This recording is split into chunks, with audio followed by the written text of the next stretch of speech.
부탁드리겠습니다.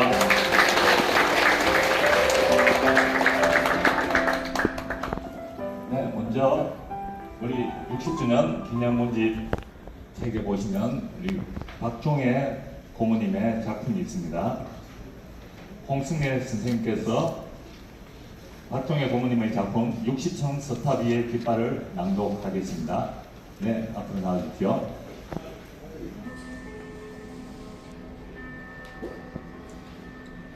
(60층) 서탑 위의 깃발. 울산문학 창간 60주년을 축하하며 박종혜. 금과 은으로 직조한 60층 서탑 위에 찬란히 휘날리는 울산 문인협회의 활기찬 깃발을 보라. 조국의 대동맥 영봉의 우르란 기상을 품은 무룡산, 문수산, 가지산, 육룡이 흘러서 광대무변한 동남해와 몸을 섞는 태화강, 회야강, 동천강, 산자수명한 우리 문향의 풍광을 수놓은 찬연히 문풍에 나부끼는 울산 문학의 깃발이여. 태화로 용마로 드높이 벽공에 닿을 듯 나리치는 저 밑분 위용을 보라. 용금소 지푸른 물결 도도히 휘돌아 나가듯 동천강, 회야강, 태화강 마르지 않듯이 가지산, 문수산, 무룡산 허물어지지 않듯이 우리 울산 문학 영원하여라. 아름다운 국가정원 기화요초 만발하듯이 우리 울산 문학 백화낭만 꽃 피워라. 오 글로써 맺은 문우여, 1월 성신으로 찬란히 수놓은 울산 문학의 깃발을 손에 손 맞잡고 온 누리에 힘차게 휘날려라.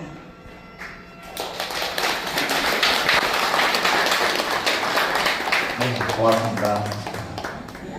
네, 다음은 오늘 이 자리에 참석하신 우리 내빈 분과 우리 고모님 그리고 원로 선생님을 소개해드리도록 하겠습니다. 네, 먼저 사단법인 울산예술문화단체 총연합회 이희석 회장님 참석하셨습니다.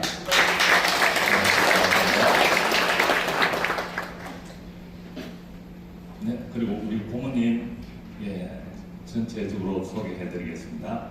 박종혜 고모님,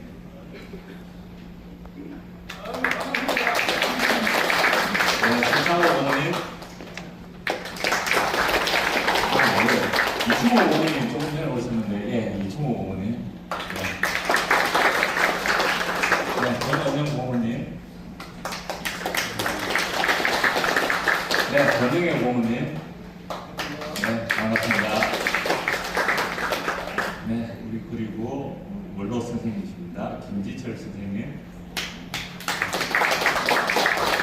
소리가 선생님, 김동원 선생님, 김동원 선생님 맡고 오셨습니다. 그리고 우리 성주양 선생님, 또 편찮으신데, 네, 그리고 오늘 우리 60년 기념은 우리 회원님들이 다들 주인공이십니다. 주인공을 위해서 다시 한 번 더 큰 박수 부탁드리겠습니다. 네, 그리고 빠질 수 없는 분이 계십니다. 저희 울산문협 제34대 집행부를 이끌고 계시는 고은희 회장님을 소개합니다.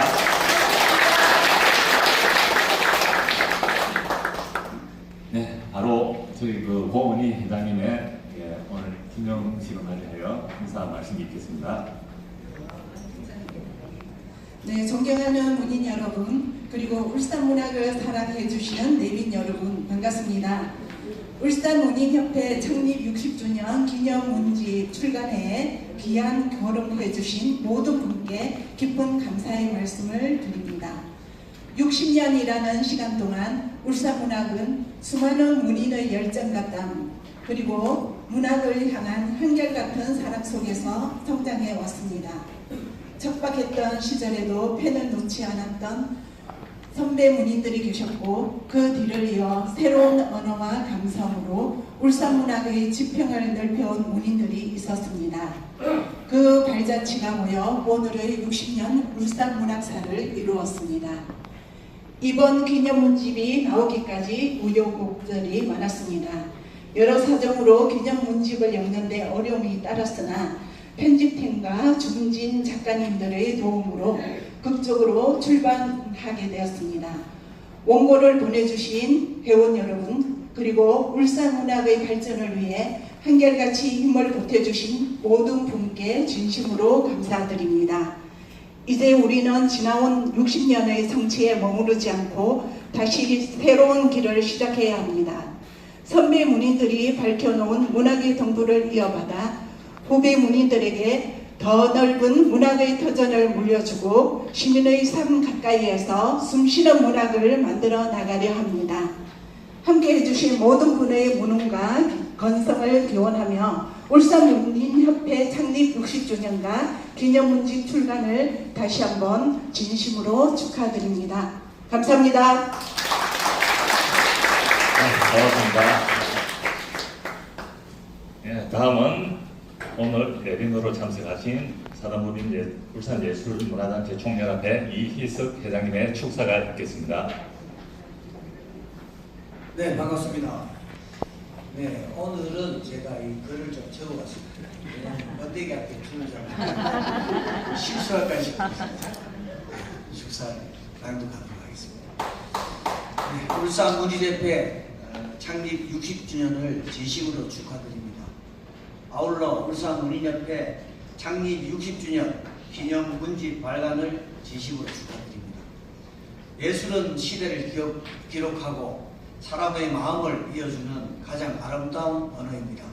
그 가운데 문학은 한 지역의 역사와 삶 그리고 시민의 꿈을 가장 깊이 담아내는 문화예술의 근간이라 할 수 있습니다. 울산문인협회는 지난 60년 동안 수많은 문인을 배출하고 울산문학의 뿌리를 굳건히 지켜왔습니다.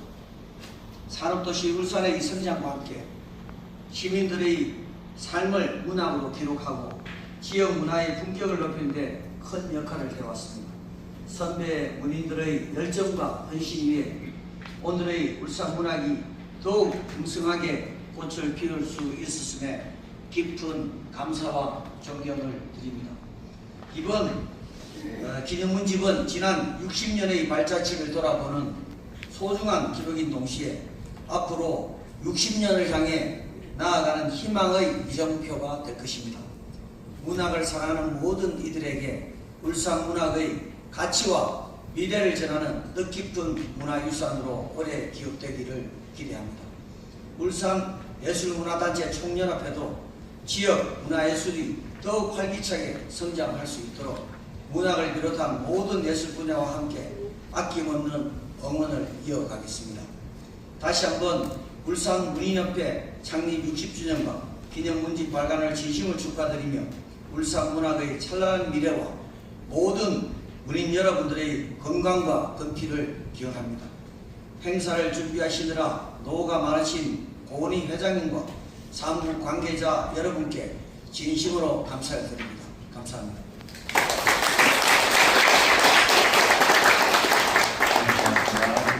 울산문화예술단체를 이끌고 계시는 우리 이희석 회장님께 다시 한 번 더 큰 박수 부탁드리겠습니다. 감사합니다. 네, 다음은 우리 제34대 고은희 회장 집행부 들어서면서 해마다 저희가 올해의 작가 우리 문인협회 회원 한 분을 선정을 해가지고 항상 시상을 하고 있습니다. 올해는 우리 박종혜 고모님을 선정하게 되었습니다. 박종혜 고모님 앞으로 나와주십시오. 그리고 고은희 회장님, 시상 고은희 회장님께서 하시겠습니다. 재단법인 울산문화관광재단 메세나 지원 사업의 일환으로 주최한 시민과 함께하는 북콘서트 올해의 작가의 선정되어 이 상패를 드립니다. 2026년 8월 26일 사단법인 한국문인협회 울산광역시 지회장 고은희.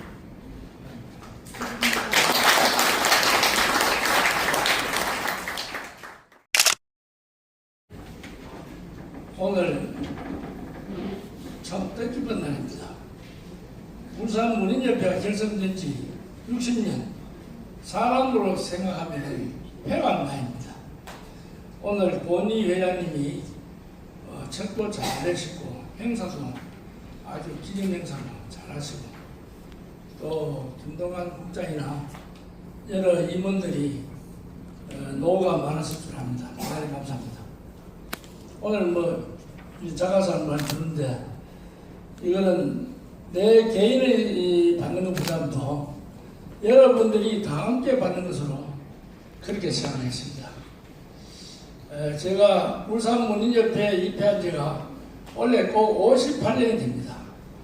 58년 동안 해놓은 것도 아무도 없고 또 후배들 이끌어준 것도 아무도 없고 울산문협 발전에 기여한 바도 없는데 또 고은희 회장이 날 챙겨줘서 감사합니다만 한편으로서 미안하게 생각했습니다. 그 당시 울산문인협회 내가 들어올 때만 해도 한 15명밖에 됐습니다. 그런 회원이 이제는 300여 명이 그 대단한 식구가 됐습니다. 이제는 울산이 대도시 부산이고 대구고 경주고 포항이고 어느 도시에 못지않게 울산문협이 발전하고 있습니다. 우선 말이죠. 발표 무대만 해도 울산 문학이라고 하는 것이 1년 내분 현재 거기다가 중구, 남구, 북구, 동구, 울주 각 구청별로 문학회가 조직되어 책을 나오고 있습니다. 그 외에 시, 수필, 소설 여러 동인회에서 나온 동인작도 말할 수 없습니다. 이렇게 많이 나오는 데는 부산도 대구도 경주도 포항도 없습니다. 그래서 울산 문학의 장족 발전하였나 참 감회가 불어납니다. 그동안에 여러 문협 회장들이 노고한 바가 거슬리라고 생각됩니다. 이제 내 선배들도 다 돌아가시고 은연주에 울산 문협에 입회한 중에는 내가 제일 먼저 입회한 것 같습니다. 이런 사람들이 저 같은 사람이 못난 사람이 제대로 문협도 이끌어주지 못했지만은 그래도 선배라고 대접해 주니 감개무량하고 감사합니다. 앞으로 울산 문학이 이 60대를 맞이해가지고 국내 제일 훌륭한 문학 단체가 되도록 비를 맞이하겠습니다. 대단히 감사합니다. 고맙습니다. 우리 다음 100주년 기념할 때도 우리 박종혜 고모님을 모시고 축사를 한번 하도록 하겠습니다. 네, 감사합니다.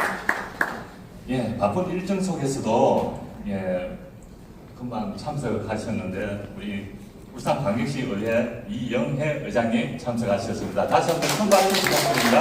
네, 고맙습니다. 네. 의장님 인사 말씀 좀 부탁드리겠습니다. 네.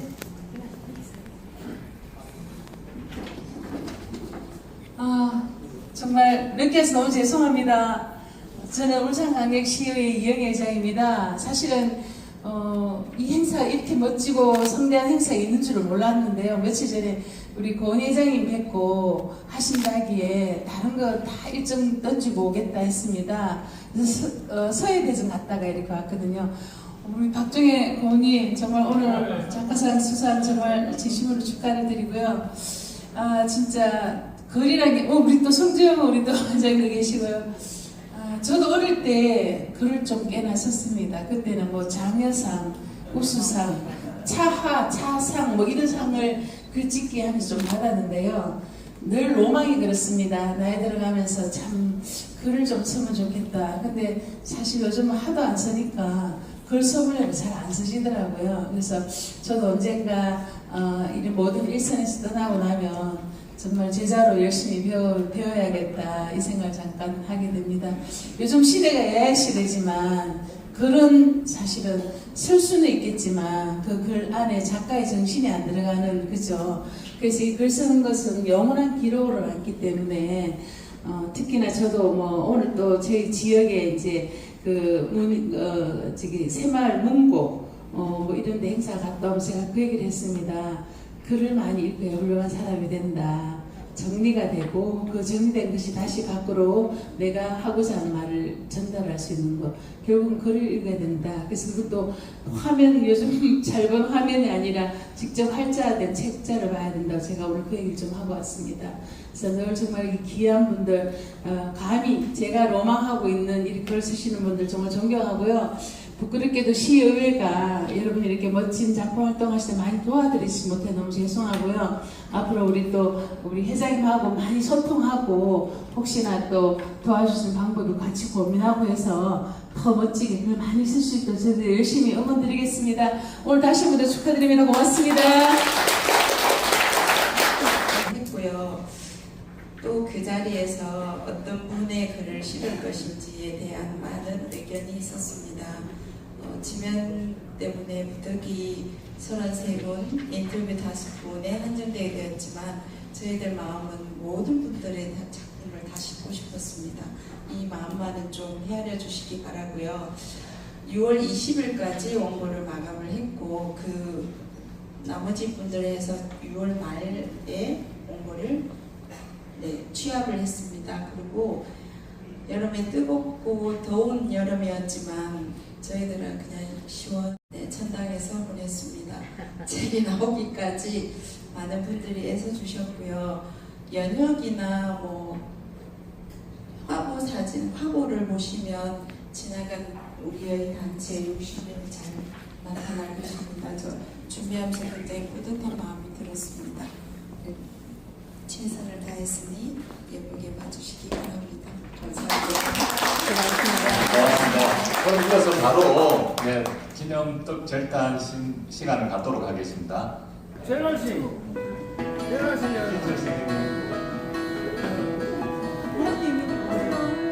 이쪽으로 주시면 저쪽으로 절로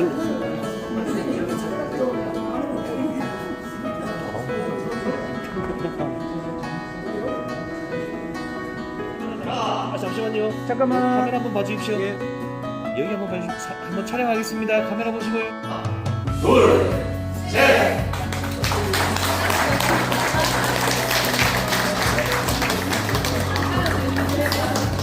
네, 고맙습니다.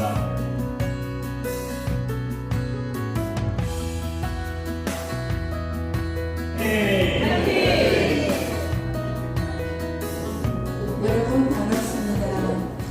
오늘 우리는 울산문예의 60회를 기념하기 위해 이 자리에 모였습니다. 60년이라는 시간은 단순히 달력의 숫자로만 헤아릴 수 없는 세월입니다. 그 안에는 수많은 문인의 열정과 작품이 있고 만남과 이별이 있으며 단체의 역사가 고스란히 담겨 있습니다. 오늘 토크쇼는 그 60년의 발자취를 돌아보고 우리가 걸어온 길과 앞으로 걸어갈 길을 함께 이야기해보는 자리입니다. 지금부터 시작하겠습니다. 오늘 귀한 이야기를 들려주실 분들을 소개하겠습니다. 먼저 김지철 시인님, 최창호 시조 시인님, 김미경 스쿨가님, 강세련 아동문학가님, 공기영 소설가님입니다. 큰 박수로 맞아주시기 바랍니다. 저희들이 예정한 시간은 1시간이에요. 근데 많은 분들에게 좋은 얘기를 들려드릴 수 있으면 또 아쉽지만 또 짧게 해드려야 되는데 좀 길어지시면 마이크는 꺼지지는 않습니다만 제가 이렇게 하면 좀 하트를 하면 서둘러 좀 마무리해 주시기 바랍니다. 먼저 시간을 조금 거슬러 올라가 보겠습니다. 한 사람의 인생에서도 60년은 긴 세월입니다. 하물며 수많은 사람이 만나고 헤어지며 이어온 문학단체의 60년에는 얼마나 많은 이야기가 쌓여 있을까요? 먼저 김지철 선생님의 60년을 창립 60주년을 맞으신 소감을 들어보겠습니다. 네, 여러분 감사합니다. 어제 유니폼 볼 때가 홍기를 했습니다. 그래도 제가 메리트가 위에 그리고 제가 창립 60주년을 맞은 소감 들려주셨습니다. 아까 그 방송에서 박대현 선생님 이야기한 60주년 초창기 때는 낭만이 있었던 시대라고 그걸 강조하고 낭만이 뭐 어떤 그게 있었는가 싶어서 그래서 내가 잠깐 적어온 게 그때 사실 이제 성남동 그 지하다방 구석진 자리에서 그 작품을 하나 가지고 한 10여 년 되는 분들이 참 치열하게 그 논평을 하는 시기가 있었습니다. 그래서 그때는 그 회원 중에 정부에도 이야기했지만 우리나라 모든 힘을 장시한 사람이 김경민 씨라고 특별 경설국장 우산과 있었습니다. 박일환 씨하고 같이 행동했어요. 그 양반 참석했어요. 그 후에 이제 이도당에서 이민석 회장할 때 어린이 끝나고 나면 디프리를 성남동 공항시장에서 하만집이라고 있었어요. 하만집에서 2층 다락방 1호마다 나가니까 그러면 그 계단 올라갔어. 거기서 이제 시계명령 디프리를 하면서 기시 가나하게 이야기한 적도 있었고 그래가지고 우리 문협의 낭만이라는 것은 그때가 참 전성기였던 지금은 대원수가 300여 산업화가 되고 이제 인구가 팽창하면서 산업화가 됩니다. 그때 배원수들이 늘어나고 지금은 300여 명 넘는 배원들이 크습니다. 그 배원들이 지금 수습이 돼가지고 앞으로 미래에 대한 100주년 시대를 열어갈 그런 시대가 다가오고 있습니다. 언제나 우리 울산 문협도 지방 자치단체 문협 중에서도 제일 큰 문협이 되어가고 있습니다. 지금 우리 문협에는 많은 문단에 참석한 사람이 있습니다. 그러니까 언제나 우리 문협은 울산의 문협이 아니라 전국의 문협이 되어야 있습니다. 그래서 지금 전 우리 문화 공시가 울산에 국한된 게 아니고 전국적인 문화 단체가 되어 있습니다. 네, 감사합니다. 우리 울산문협의 단체가 전국 단체가 될 수 있을 거라는 말씀을 해주셨습니다. 추창호 선생님께 여쭙겠습니다. 오랜 세월 우리 울산문협을 지켜올 수 있었던 원동력은 뭐라고 생각하시는지요? 말씀해 주십시오. 울산 문협에 대한 그 지속적인 그 관심과 사랑에 오랜 세월을 지켜올 수 있었던 원동력이 아닌가 이렇게 생각합니다. 저와 같은 마음을 가진 많은 회원님들의 열정과 협력이 있었기 때문에 오늘의 울산 문협이 계속 재창조되고 발전해 나가는 것이 아닌가 이렇게 생각을 합니다. 국민들이 서로 든든한 버팀목이 되고 때로는 서로 자극이 되는 울산 문협이라는 이 토양이 정말 좋습니다. 감사합니다. 네, 열정과 협력, 버팀목, 자극이라는 말씀을 해주셨습니다. 김미경 스피커님께 여쭙겠습니다. 60년 역사 속 가장 잊지 못할 순간은 언제였습니까? 여러 행사가 많았지만 코로나 시국인 2022년 여름호에 이제 백호가 나왔습니다. 1969년도 창간호 이후에 그냥 우리 울산 문학이 무크지라든가 연간지 개념으로 띄엄띄엄 물론 이제 뭐 일정 시간 지나서는 계속 연간지 개념으로 나오다가 또 어느 해에 큰 폭으로 개간지로 저희들이 우리 울산 문학이 바뀌게 됐어요. 그날 남구청 대강당에서 창간호부터 백호까지 전시를 했던 기억이 나고요.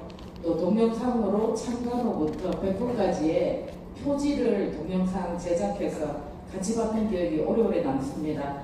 앞선 선배 문인들의 노고를 울산문화 표지를 보면서 제가 많이 느꼈고 또 우리 문협에 많은 행사가 있지만 늘 숨은 공간에서 울산문학을 편집해주고 있는 편집팀들에 대한 노고를 같이 생각하게 되었습니다. 네, 감사합니다. 네, 백호 창간의 복장을 말씀해 주셨습니다. 장세련 선생님, 지난 60년 돌아볼 때 가장 자랑스럽게 생각하는 성과는 무엇인가요? 뭐 여러 가지가 있겠지만 제가 생각하기는 울산 문학이 개간지로 발간하게 되는 것이 아닌가 생각을 하는데요. 제가 입회할 당시에 23호였어요. 그때까지 그냥 연간집으로 1년에 한 번씩 나왔는데도 원고가 회원들이 거의 다 내도 인원이 많지 않아서 굉장히 책이 얇았거든요.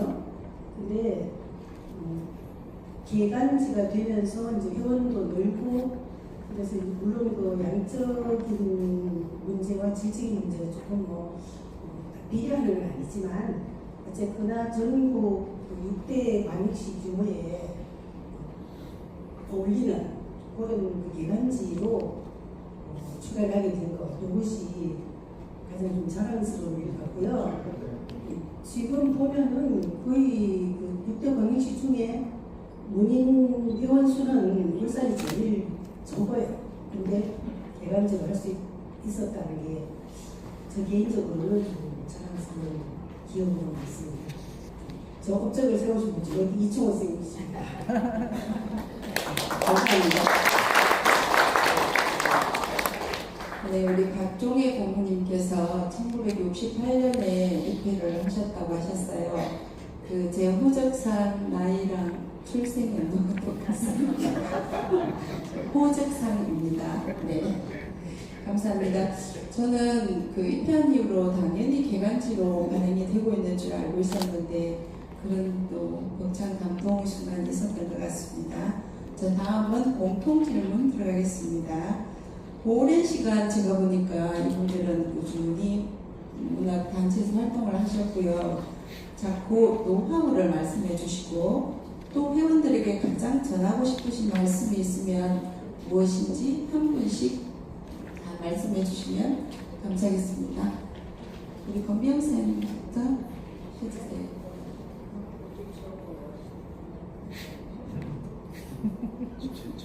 공통 질문입니다, 선생님. 네, 공통 질문 다시 한 번만 해주십시오. 오랫동안 작품 활동을 해올 수 있었던 노하우 하나 하고요. 회원들에게 전해드리고 싶은 말씀 한 가지.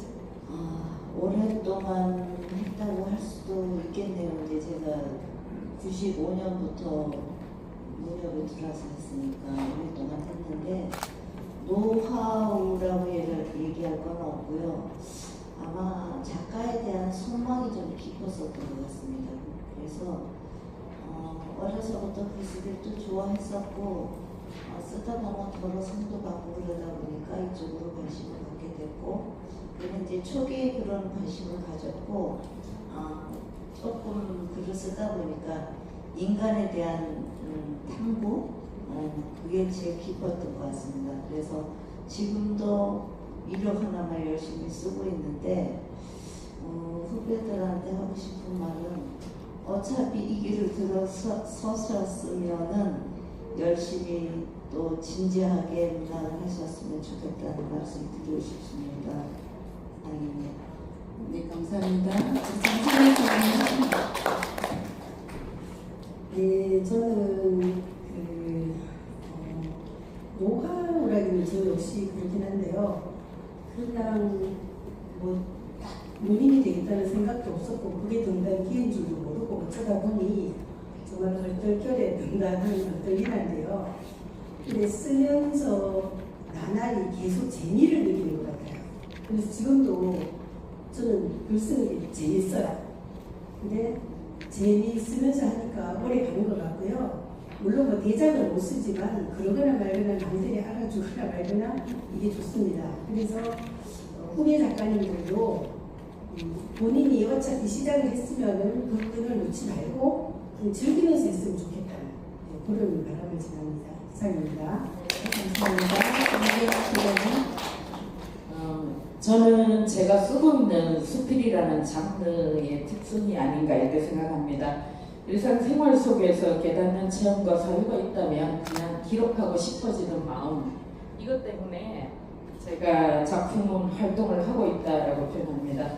이제 저는 그때그때 생각나면 요즘은 이제 휴대폰을 많이 들고 다니니까 기록을 잠깐 하거나 또 시간이 나서 컴퓨터 자판을 두드려가면서 쓰기도 하고 지우기도 하고 이렇게 이제 하는 그 실제로 퇴보하는 고통이 있지만 또 부족하게나마 탈구하는 기쁨을 제가 알게 됐다라고 표현합니다. 예. 그래서 뭐 힘들기도 하고 고통스럽기도 하고 즐겁기도 하고 그래서 글 쓰는 사람이 아니면 알지 못하는 고통과 기쁨을 문협안에서 계속 같이 함께 했으면 좋겠다 생각합니다. 예. 감사합니다. 네, 감사합니다.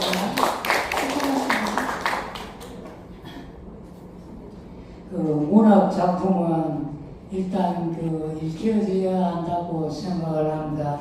읽혀지지 않는 문학 작품은 아무 소용이 없다는 것이죠.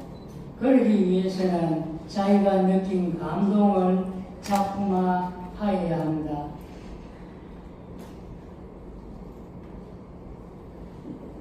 자기가 감동하지 않고 쓴 작품은 독자에게 감동을 줄 수 없는 것이죠.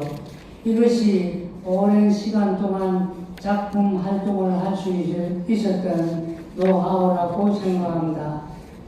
또한 문학에 대한 여러 가지 이론도 이론이지만 진솔한 인생 이야기와 시대의 아픔 등이 어우러진 작품을 쓰는 회원님들이 많아졌으면 합니다. 감사합니다. 네, 감사합니다. 김지수 교수님 말씀해 주십시오. 이 작품이라는 것은 인생의 어떻게 살아가면서 무엇 하나 놓치지 않는다는 생각에서 많은 생각과 새롭게 처음 만나는 우리 작품 세계에 진실해졌습니다. 이것입니다. 네, 감사합니다. 저도 후배 본인으로서 사실 저도 열심히 수필을 쓴다고는 말하고는 다닙니다만 선배님들 보면서 열심히 일하겠습니다. 장세련 선생님. 네. 지역문학 발전에 울산문협이 한 역할이 뭐라고 생각하시는지요? 문학의 저변 확대? 네, 문학의 저변 확대라고 생각을 하는데요. 그 저변 확대 방법이랄까 수단이랄까 뭐 그런 것이 우리 시민문예대학을 운영한 것이 아닌가 하거든요.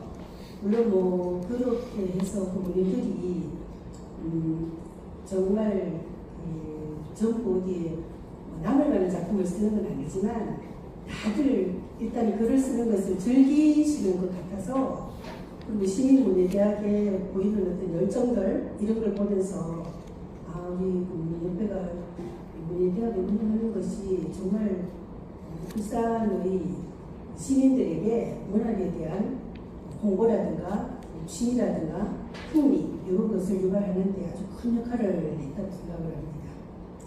감사합니다. 그럼 혹시 시민문예대학의 활성화를 위해서 혹시 생각해 보신 방법이라든가 이런 게 있을까요? 딱히 그런 건 없는데요. 제가 이제 다니면서 그냥 홍보 문학이 뛰거나 이러면은 이런 거 하니까 한번 가봐라. 주변에 이제 글을 쓰는 사람이라든가 또 글 쓰는 능력을 한다든가 그렇게 해서 제가 홍보를 하기 위해서 하여튼 권유라든가 뭐 이런 얘기를 해서 입회를 하신 분도 우리 문협에 한 2분 지금 계십니다. 물론 그때는 시민문예대학이 있기 전이기도 했고요. 근데 지금도 시민문예대학이 개강을 한다 그러면 제가 홍보를 많이 하고 있습니다. 네, 네, 감사합니다. 저도 다니면서 시민문예대학 그 중국문화유산당에 벽보에도 붙이고 갖다 놓곤 하거든요. 그래서 여러분들도 오시더라고요. 그래서 다 끝나고 나면 시민문예대학이 참 좋았다는 말씀을 많이 하세요. 그래서 이런 기회가 좀 더 많으면 좋겠습니다. 저도 그렇게 생각합니다. 추창호 선생님께 한번 여쭤볼게요. 시대의 변화 속에서 문학단체는 어떤 역할을 해야 한다고 생각하시는지? 요즘 그 사회는 그 복잡하고 아주 그 다양한 사회입니다. 이런 복잡 다단한 사회 현상과 삶에 대해 더욱 깊이 생각하고 작품화한다는 것은 시대적인 사명으로 매우 중요한 일이 아닐 수가 없습니다. 그러나 인공지능의 출현 등 자신의 작품 세계 구축에 영향을 끼치는 일 또한 많아져서 이런 일이 쉽지 않은 일이라고 생각을 합니다. 그래서 문학단체의 역할은 이러한 문인들이 자신의 작품 세계 구축에 힘을 실어줄 수 있도록 풍토를 조성하는 일과 작품 발표 공간 확대 등 문인들의 활동 영역을 넓히는 일이 아닌가 이렇게 생각합니다. 이것이 그 문학단체의 역할이라고 생각합니다. 감사합니다. 그러면 문학단체에서 각 회원들에게 어떤 역할을 해줘야 된다는 말씀인가요? 문학단체에서 각 회원들에게 어떤 역량을 펼쳐나갈 수 있도록 어떤 역할을 해주어야 한다. 뭐 이런 말씀으로 들어도 될까요? 네. 회장님 들으셨죠? 네. 그렇답니다. 네. 자, 그러면 이 중에서는 우리 김미경 수필가님이 그래도 젊은 축에 속하는데요. 젊은 문인들의 참여를 위해서 어떤 노력이 필요하다고 생각하시는지 말씀해 주십시오. 좀 부끄럽네요. 예. 젊다고 하지만 60입니다. 예. 제가 젊은 문인에 대한 개념을 조금 그저 뭐 젊다라고 하는 형용사가 조금 모호하긴 한데요. 제 입장에서는 39세 이하의 청년 작가 개념으로 제가 좀 잡아봤습니다.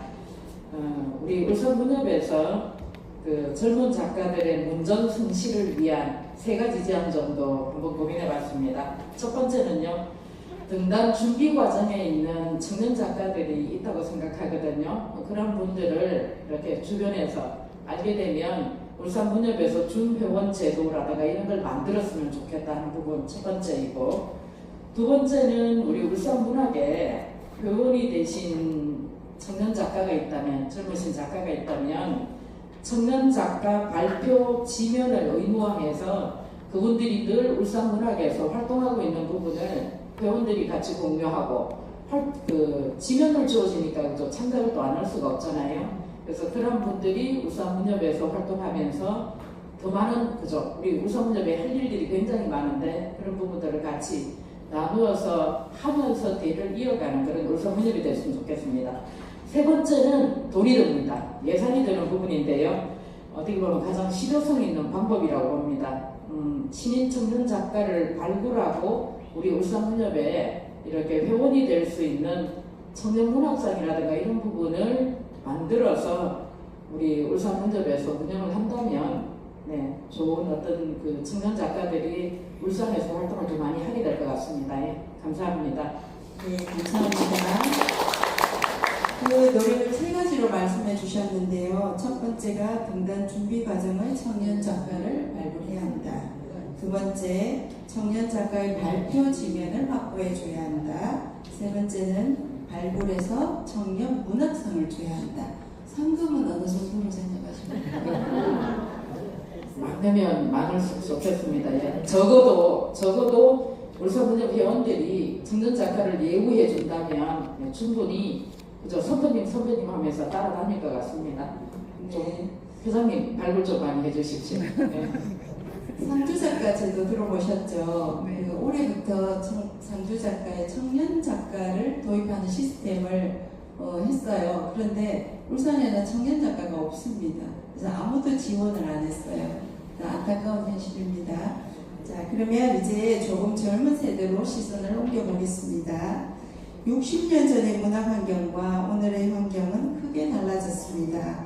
원고지와 편지의 시대에서 컴퓨터와 스마트폰의 시대로 넘어왔고 이제는 인공지능과 함께 글을 이야기하는 시대가 되었습니다.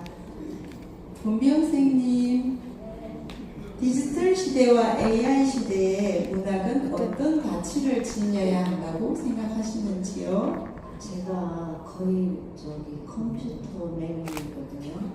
이제 그런 사람한테 이런 질문이 해당이 돼서 굉장히 곤란스러웠어요. 근데 이제 어쩔 수 없이 시대적으로 이게 몰라라 할 수 없는 부분이라서 제가 생각을 해보고 제가 지금 글을 쓰면서 어느 만큼 이걸 활용하고 있는 걸 생각해 봤어요.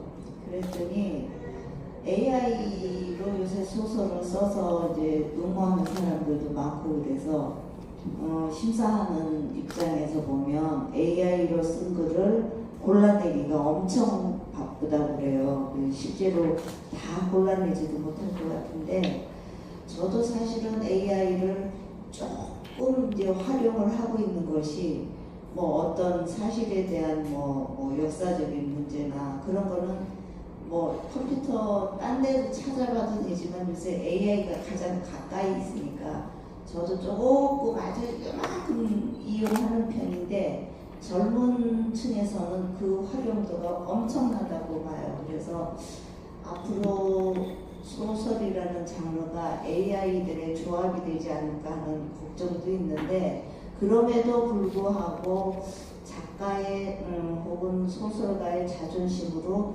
AI한테 기대지는 않을 것 같은 생각이 들어서 인간을 믿는 마음으로 저는 AI는 그냥 보조 역할만 할 수 있는 역할이다 그렇게 생각하고 있습니다. 그리고 제가 아까 시민문예대학과 개간지 발행이 얘기가 나왔는데 거기다 이거 질문사항도 아닌데 제가 이제 얹습니다. 네, 왜냐하면 저희가 이제 저희라 그러면 지금 장세련 선생님하고 저하고는 거의 1년 차이로 같이 입회를 했기 때문에 우리 입회할 때 한 60명 정도 됐던 인원이 지금 300명이 넘는 걸로 알고 있거든요. 그럼 5배나 늘었는데 아직도 개간지 수준에 머물러 있으면 원고를 발표하고 싶어도 지면 때문에 못하는 사람도 있을 것 같아요. 그래서 이건 돌발 발언입니다. 이거를 격월간지 정도로 만드는 방법을 생각을 해봐야 되지 않을까 하고 돌발 발언을 합니다. 죄송합니다. 오늘 마칩니다. 네, 다음 차기 회장님 후보님께서는 좀 신경을 써주시기 바랍니다. 편집부에서는 엄청 더 일이 늘어나겠지만 또 회원님들의 발간을 위해서는 발표를 위해서는 필요한 일인 것 같고요. 아까 좀 전에 AI에 대해서 말씀하셨는데 제가 일전에 읽은 장강명 씨의 먼저 온 미래라는 책을 읽었습니다. 거기에는 바둑 기사들의 얘기가 있어요. 3가지의 부류가 있답니다. 첫째는 그래 나는 AI 따위는 모르겠다. 내 쪼대로 할란다. 첫째 부류. 두 번째 부류는 나는 이런 바둑은 못 두겠다. 바둑은 예술이다. 이렇게 생각하시는 분은 때려치운 부류가 있고요. 세 번째 부류는 열심히 활용해서 AI가 가르쳐주는 길을 달달 외워서 승률이 팍팍 올라가는 그런 기사가 있다고 합니다. 그래서 저도 우리 작가들도 같은 입장인 것 같아요. 나는 AI의 도움을 조금은 받겠다 하시는 분도 있을 것이고, 나는 사실 그래서 작가들이 나와서 얘기하는 거 들어보면 이렇습니다. AI와 인간의 사람의 다른 점은 첫째, AI는 퇴고가 없다. 두 번째는 AI는 망설임이 없다. 제가 한번 AI에게 물어봤거든요. 이런 거에 대해서 글 한 편 써줘. 쫙 써주잖아요. 1초, 10초도 안 걸립니다. 그러면서 좀 더 문학적으로 다듬어 드릴까요? 네. 좀 더 시적으로 해드릴까요? 진짜로 너무나 빠르게 하더라고요. 저도 일전에 그것 때문에 고민을 했는데 자꾸 고민하다 보니까 또 방법은 생각이 나는 것 같습니다. 네, 감사합니다. 과거를 돌아보았으니까 이제 미래를 이야기를 해보겠습니다. 오늘의 60주년은 지난 세월을 기념하는 날인 동시에 새로운 60년의 첫날이기도 합니다. 앞으로 10년, 20년 후 단체가 어떤 모습이 되기를 바라시는지 김지철 선생님께서 말씀해 주시겠습니다. 10년, 20년 짧고도 길지요. 저는 우리가 영원한 10년, 20년 울산 문학 영원한 10년, 20년 그 안에 울산 문학관이 있습니다. 울산 문학관이 10년에 지어질 수 있습니다. 여러분 20년에 지어질 수 있습니다. 그 시간이 지금 오고 있습니다. 제가 몇 번 생각해봤습니다. 우선 울산 문학관 터가 됩니다. 터가 제가 알기로는 문화원 그들의 문화원들이 옛날에 보면 문화원 옛날에 박영출 문화원장이라고 있었습니다. 돌아가십니다. 그 터입니다. 근데 거기다가 문화원을 짓고 그 위에 많은 공터가 있습니다. 그 뒤에 또 이상한 건물이 나오고 어떻든 그 문화원 부지에 접근성도 가깝고 그 부지에 어떻게 시에 출하를 하든지 해가지고 부지를 한번 쓱 확보를 해놔요. 만약에 박영출 문화원장이 있었다면 울산 문학이 이야기를 하면 오케이 그냥 시전에 돌아왔어요. 그 문학관 문화원들의 하나의 확보로 하는 방향을 시에서 하든지 이렇게 지지해 가야 내가 보기에는 그에 대해 상문학과 라디오 듣는 종합합니다. 그래서 그 후에 이제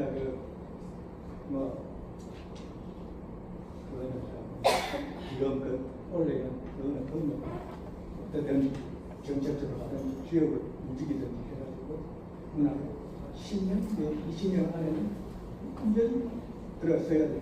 울산 문학. 그래야 울산 문학과 울산의 위상도 전국적 문화원 문학협회를 그래서 제가 생각하는 울산 문학 당시에들이 그 마경님과 문학관을 짓는다 이런 것들이 많이만 할 게 아니고 지금부터 끝끝은 움직여야 돼요.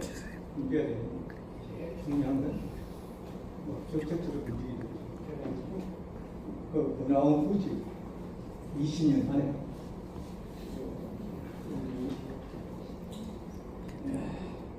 문학관이 계획된 울산도 전국적인 영어들 울산 지금 현재 인원만 봐서도 300명이 넘는 우리 교원입니다.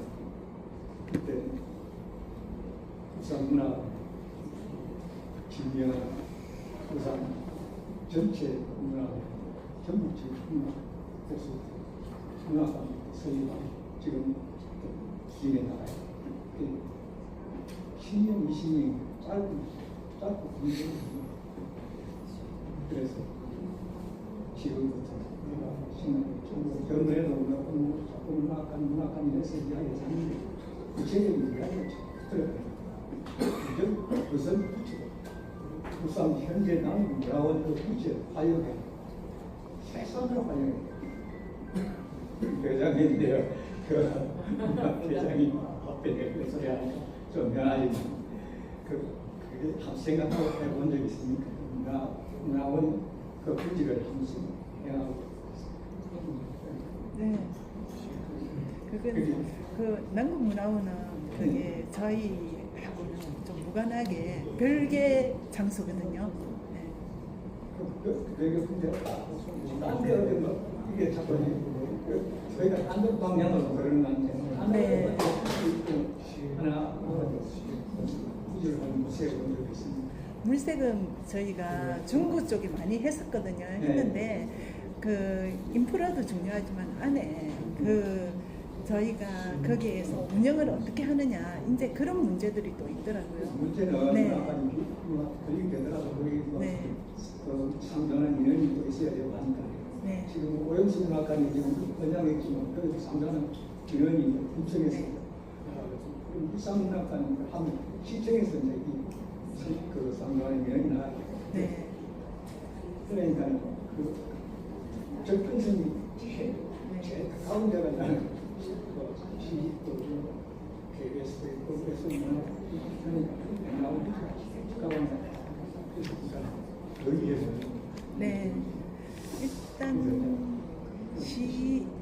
시에서 의지가 제일 중요한 것 같아요. 시에서 의지가 네. 시에서 의지가 중요하지만 네. 그 시에서 가만히 우리가 있는데 네. 내 문화만 지어줄게 안 거란 말이에요. 그러니까 우리 뜻을 모아서 네. 뭔가 이렇게 가시적으로 보여주는 게 좀 중요할 것 같아요. 저도 사실 오늘은 네. 그걸 좀 해야 되겠다 하고 왔는데 네. 선생님이 미리 말씀을 꺼내주셨어요. 네. 그러니까 10년 최소한 10년 안에는 이렇게 해결되는 방법이 있습니다. 20년 있고 그래서 제가 생각하기에 내가 참 뭐라고 생각은 크게 어렵게 생각. 모든 그 예술 문화단체 그 원인 그 예술 문화원 또 있었어요. 그런데 네.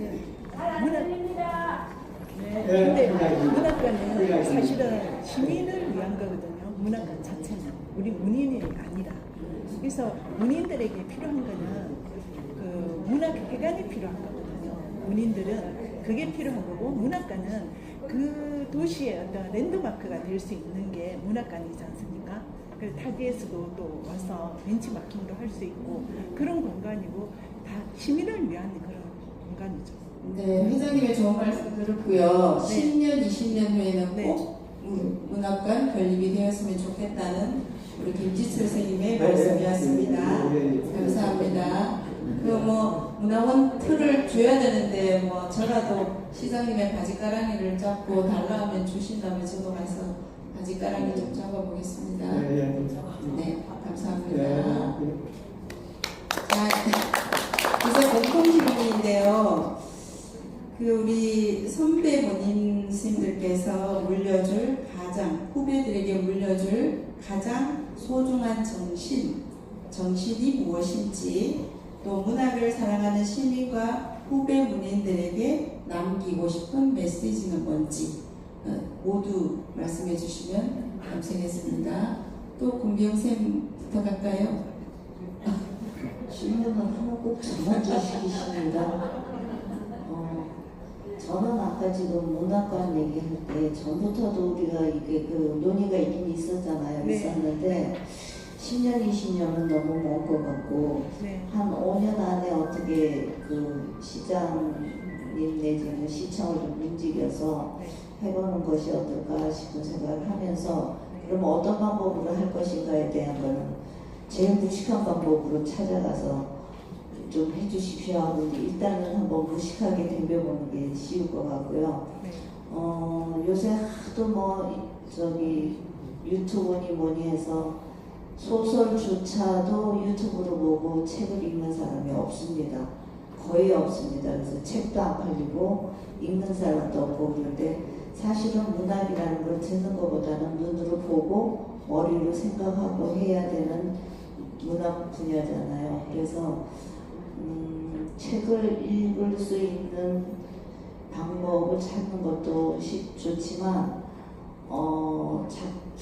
낭독회 같은 것도 한번 만들어 보면 어떨까 하는 생각을 합니다. 그리고 문학과는 정말 창피하지만 제가 요새 망설이던 게 뭐냐면 신문에다 기부를 한번 내볼까 하는 생각을 했던 적이 있는데 아직도 그건 망설이고 있습니다. 근데 제가 이제 신문사에서 글 좀 써달라 그럴 때 나 안 써요 그랬기 때문에 지금 와서 써주세요 이럴 수는 없는데 제목까지 정해놨었어요. 울산에는 없다. 뭐가 없냐? 도서관이 없다. 뭐 문학회관이 없다. 뭐 이런데 사실은 제가 이제 서울서 살다가 여기 내려와서 겪었던 그런 문화적인 허기보다는 지금 많이 좋아지긴 했지만 그래도 다른 도시에 비해서는 아주 열악하잖아요. 그래서 7대 도시, 뭐 광역 7대 도시라고 뭐 그렇게 말을 하고 산업도시라고 말을 하는데 요새 와서는 또 문화도시를 또 표현한다고 뭐 바뀌었더라고요. 근데 문화도시의 근간이 문학이라고 생각하는데 문학에 대한 배려는 하나도 없어요. 그래서 우리 300명이 뭐 시청을 가든지 30명이 줄여서 가든지 어쨌든 이걸 좀 본격적으로 해봤으면 좋겠고 또 글 쓰는 후배들한테는 그런 말을 하고 싶어요. 글을 쓰는 이유가 돈을 벌기 위한 건 아니잖아요. 그죠? 누가 돈 벌기 위해서 글 쓰는 사람이 있다면 그 사람은 계산착오한 거라고 생각해요. 돈을 벌려면 이제 돈 쪽으로 뭐 이렇게 신경을 써야지. 글 써가지고 돈 번다는 거는 정말 어려운 일이잖아요. 그래서 정신세계를 바꾸고 인간 정신을 풍요하게 만드는 작업으로는 가능하지만 요건 책 내가지고 몇백만 부 팔았어, 몇 억을 벌었어 이거는 장사치 계산이니까 그런 생각 하시지 말고 후배들한테 부탁하는 거는 진실로 쓰고 싶은 이야기를 진정을 다해서 썼을 때 빛을 볼 수 있다.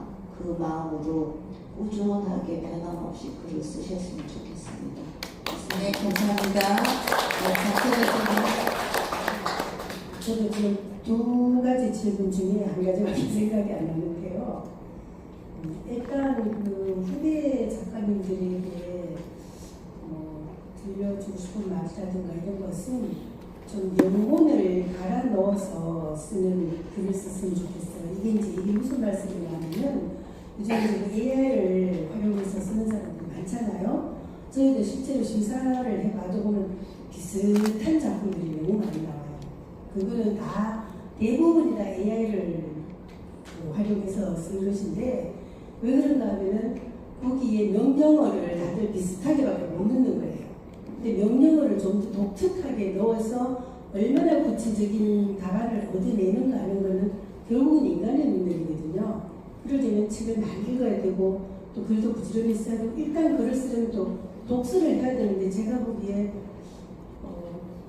진짜 이게 잘못된 생각인지 모르겠으나 문인들이 책을 너무 안 읽어요. 특히 이제 남이 쓴 책은 진짜 많이 안 읽는 경우가 많거든요. 근데 저는 정단 이후부터 저한테 오는 책은 다 입자주의로 그렇게 살았어요. 근데 요즘은 사실 진짜 너무 많이 와서 막 정말 많이 올 때는 일주일에 막 10몇 번씩 올 때도 있어서 정말 너무 많이 와서 좀 이렇게 줄여서 읽는 경우를 했어요. 그래도 일단 다 열어는 봅니다. 열어는 보는데 한 3분의 1 내지 4분의 1 읽었을 때 너무 아니다 싶은 건 아예 덮어버리지만 일단 남의 작품을 많이 읽어야 다른 사람 세계도 알 수가 있고 그리고 거기서 이제 새로운 낱말들, 내가 모르는 낱말들을 많이 알 수 있기 때문에 AI에 있는 명령어들도 훨씬 더 고급지고 구체화되기 때문에 거기서 나오는 어떤 글들도 다른 사람이 모방할 수 없는 정말 이게 AI가 쓰는 게 맞나? 이런 생각을 할 정도이기 때문에 무엇보다도 너무 기계에 의존하지 말고요. 그게 영혼을 파는 일이잖아요. 결국 그게 의존하다 보면 우리 지금 핸드폰 활용하다 보니까 전화번호 외우는 사람 하나도 없잖아요. 그것과 똑같다는 생각이 들고 저는 가끔씩 이게 지금 전부 AI로 뭐 만들어가지고 로봇 화해서 공장도 이렇게 하다 저게 만약에 저 로봇이 고장이나면 어떻게 될까?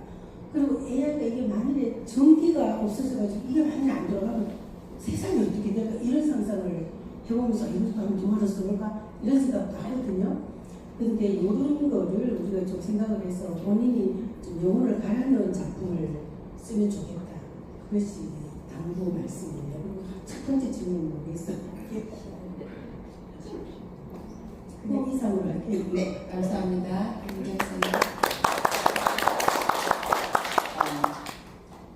울산 문역 후배 문인들에게 제가 그때 인터뷰할 때도 말씀드렸던 것 같아요. 회비는 빠르게 냅시다.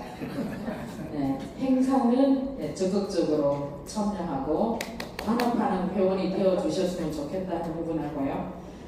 300명이 넘는 울산 문역 구성원들이 하나로 단합할 때 여러 가지 걱정 많은 울산 문학관 건립 5년 안에 가능할 것 같습니다. 예. 그리고 제가 이제 시민분들에게 남기고 싶은 메시지라고 했는데 대부분 우리 회원분이시기도 하고 또 울산 시민이시기도 한데요. 가장 원론적으로 문학은 인간의 사상과 감정을 언어로 표현한 예술이다라고 하는 말 너무 많이 익숙한 말인데 우리 세대의 평범한 진리를 전폐하는 말이기도 합니다. 우리 한글로 대대손손 적어 내려갔으면 좋겠습니다. 그리고 무엇보다도 시민 독자들과 더 많이 소통하는 우리 울산 문역, 울산 문학이 되었으면 좋겠습니다. 예, 감사합니다. 추창호 선생님 말씀해 주십시오. 앞에서 좋은 말 전부 다 많이 했기 때문에 저는 그런 말을 하지 않고 문인들이 이 수준 높은 작품 창작을 위해 끊임없이 공부하고 노력하는 그런 사람들이 되었으면 좋겠다는 그 말 한마디 하고 마치도록 하겠습니다. 네, 감사합니다. 박지철 선생님. 예. 문인들에게 남겨줄 소중한 정신은 이게 문학의 체험과 혼이 담긴 작품이에요. 잠깐 지나가는 영원한 이런 작품들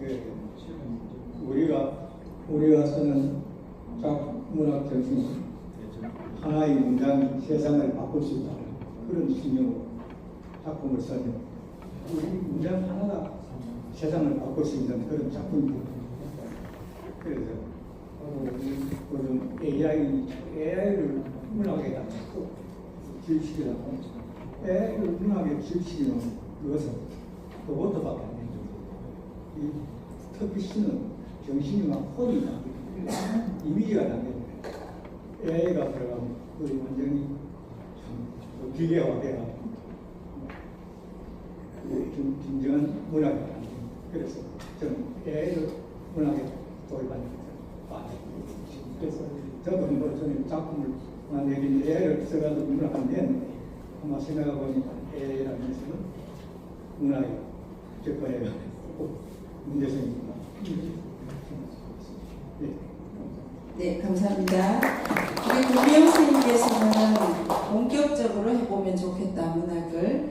그 다음 장신혜 선생님께서는 책을 많이 읽고 영혼을 갈아넣어라. 김미경 선생님은 회원의 의무와 당부에 대해서 말씀해 주셨고요. 추창호 선생님은 수준 높은 작품 창작을 위해 끊임없이 노력하라. 또 우리 김지슬 선생님은 하나의 문장이 세상을 바꿀 수 있다. 이렇게 말씀해 주셨습니다. 감사합니다.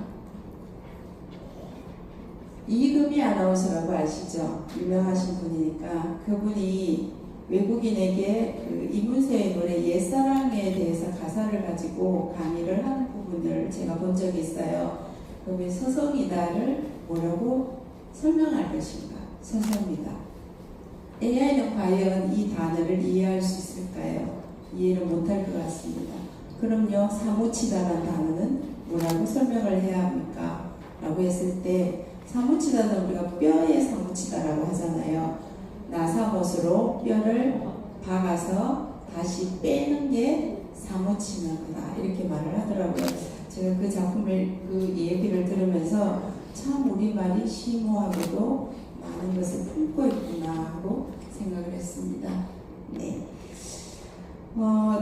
사실은 시간이 저희에게 주어진 시간이 그렇게 길지는 않고요. 또 많은 얘기를 또 듣고 싶긴 하지만 이제 마무리를 향해서 달려가야 할 시간입니다. 그래서 오늘 이야기를 나누면서 한 가지 분명하게 느낀 것이 있습니다. 60년을 이어온 것은 건물도 제도도 책이 아니었습니다. 결국 사람이었습니다. 글을 쓰는 사람, 그 글을 읽어주는 사람, 서로의 작품을 기다려주는 사람, 그리고 먼저 떠난 문우를 기억해주는 사람들이 있기에 우리의 60년이 가능했습니다. 오늘 우리가 기념하는 것은 단순히 60이라는 숫자가 아니라 그 숫자 안에 살아있는 사람과 문학의 시간인지도 모르겠습니다. 이제 우리는 지난 60년의 마지막 페이지를 넘기면서 동시에 새로운 60년의 첫 문장을 쓰려고 합니다. 그 첫 문장이 아름다운 문장이 될 수 있도록 여기 계신 모든 분께서 함께해 주시기 바랍니다. 오늘 귀한 이야기 들려주신 5분께 다시 한번 큰 박수 부탁드립니다. 그리고 60년의 역사를 만들어 오신 모든 회원 여러분께 깊은 존경과 감사의 마음을 전합니다. 이상으로 창립 60주년 기념 토크쇼 예수님의 문장들을 마치겠습니다. 감사합니다.